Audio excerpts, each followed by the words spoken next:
Hola, somos estudiantes de Ingeniería en Mantenimiento Automotriz de la Universidad Técnica del Norte y daremos a conocer el funcionamiento de algunos sensores automotrices. Sensor MAP.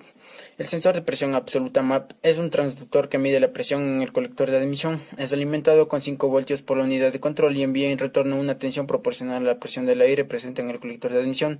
Esta presión varía en función de la carga y de las revoluciones del motor. Esta información permite adaptar el caudal de combustible inyectado a los diferentes estados de la carga del motor y a las diferencias de altura. El sensor de presión más utilizado es de tipo piezoeléctrico con resistencia variable, que es la capacidad de determinados minerales para producir una diferencia de potencial eléctrico entre las dos caras de su superficie cuando son sometidos a una presión determinada a causa del desplazamiento de los iones en el material piezoeléctrico. En su interior se encuentra una membrana de material cerámico como el silicio que tiene insertadas 4 resistencias, las cuales varían sus resistencias al deformarse la membrana según la presión en el colector. En relativo con un alto vacío de succión se tiene señales de 0.9 a 1.5 voltios y en marcha o aceleración con un vacío muy bajo o succión nula se tiene señales de 1.5 a 4.8 voltios. Sensor de oxígeno. Es el encargado de medir la concentración de oxígeno en el humo de escape. Este sensor permite detectar si la mezcla de carburante es rica o pobre, permitiéndole de este modo ajustar los tiempos de inyección de combustible al módulo de control electrónico.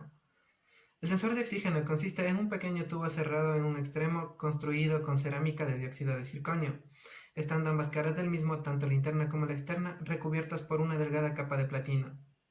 Este sensor es un generador de corriente continua variable que informa al módulo de control mediante una señal de tensión análoga, cuyo rango de variación se encuentra comprendido entre 0 voltios y 1 voltio.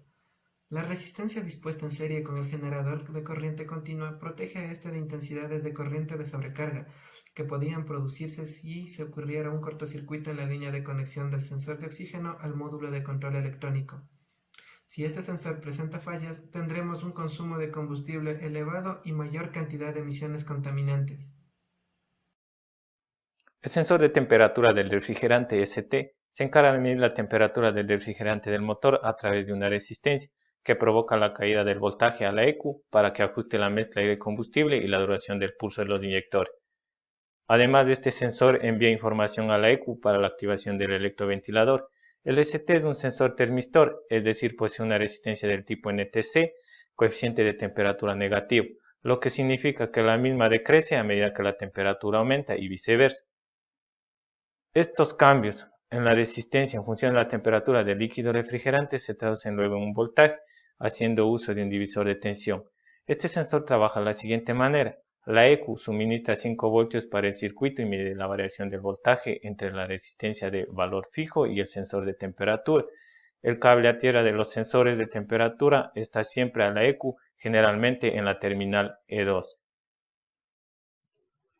En esta parte vamos a hablar del sensor de posición del cigüeñal CKP. Este informa la posición y velocidad de giro del cigüeñal. Sin esta señal el vehículo no enciende. Con el CKP, la EQ controla la inyección, ignición y verifica el funcionamiento de todos los cilindros.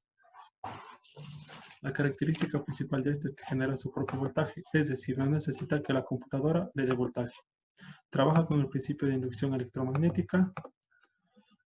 En la imagen podemos ver la composición interna de este. Este posee un imán permanente y una bobina. Cuando el imán se acerca a un material ferroso, en este caso la rueda dentada, este genera un campo magnético. En la imagen animada podemos ver cuando el espacio sin diente se acerca al CKP, esta señal varía. Existen tres tipos: inductivo, efecto Hall y magnetoresistivo. Estos trabajan a 5, 8 y 12 voltios. El sensor MAF es el que se encarga de transformar la cantidad de aire entrante en el motor en una señal de voltaje. Esto principalmente para que la EQ sepa cuánto debe inyectar de combustible para que se forme una buena mezcla dentro del cilindro del motor. Este sensor trabaja en un rango de 0,3 a 0,4 voltios. Se lo puede diferenciar por su composición de 4 cables. Uno de estos va directamente a la alimentación, otro recibe una señal de 5 voltios, otro va a masa fija o a tierra fija y uno más que va conectado directamente a la EQ. Cuando este sensor presenta fallas, podemos encontrar que el vehículo llega a apagarse, el check engine se enciende o al momento de escanearlo, pues cuenta con algunos códigos de falla en el OBD2.